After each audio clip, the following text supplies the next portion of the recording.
Oh, hindi pa nagkita ng nakapaa din eh. Kala ko yung maraming nakapaa din eh, kaya ako'y nagpaa. Mga puging lamig, tayo bibili ngayon ng car seat ng ating boss. Ay darating na ang boss eh, kailangan bibili tayo ng upuan. Madalagdagan na naman ng aking boss. Ay siya, samahan niyo ako, tayo bibili. At ako'y magtatapak na naman, eh trip kong magtapak eh. Yun, nandito tayo sa Kmart at tayo magtatapak lang. Eh bakit tatanong nyo, bakit gusto magtatapak din eh? Marami kasi nakatapak din eh. Eh parang normal lang pwede, parang normal ka lang na tao din eh. Walang titingin sa iyo na kahit tinitipak. Pati bakit daw nagtatapak ang mga Australiano? Eh sabi nung iba, grounding daw. Grounding. Parang ano ba, parang kuryente lang. Hindi kaya kuryente, may grounding din. Kulay green na wire. So gayon lang din, parang tao lang. Oh, siya, tayo bibili muna. Ay tapak nga eh. Kasarap nga naman nagtatapak. kasarap nga naman nagtatapak. Grounding eh. Tayo nandito na sa mall. Tayo maghanap ng car seat ng ating boss. Ganda ni ate girl. Hindi ko makita ang car seat. Saan kaya ang car seat? Wala dagang price lang pa lang din eh. Pag kami nagkita nakapaa din eh, bibidyohan to. Marami nakapaa din eh. Yun, ay tanong na natin kung saan yun.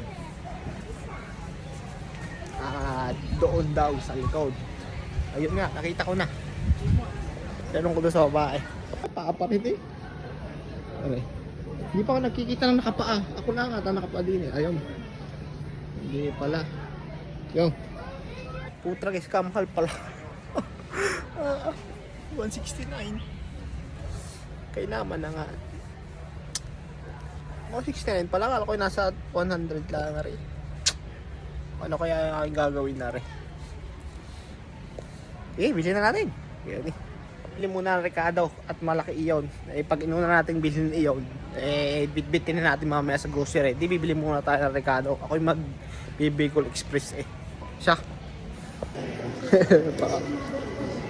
Oh, hindi pa nagkita ng nakapaa din eh. Kala ko yung maraming nakapaa din eh, kaya ako'y nagpaa. Naman na nga.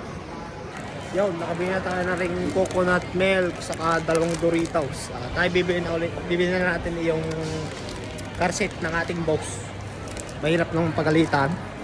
Kaya rin ang bibili natin 169. Ayan mo na, para sa ating boss naman yan eh. At tayo magagamit ko ng matagalan yan eh. Yun lang. Daling ko na rin. Yun, bayaran na. Tara, tayo uwi na. Tayo binigyan ng trolley kaya wala tayong barya eh. Dapat yan lalagay mo barya para makakuha ka ng trolley. Wala akong barya eh, di tinulungan tayo. Oh, thank you sa inyo.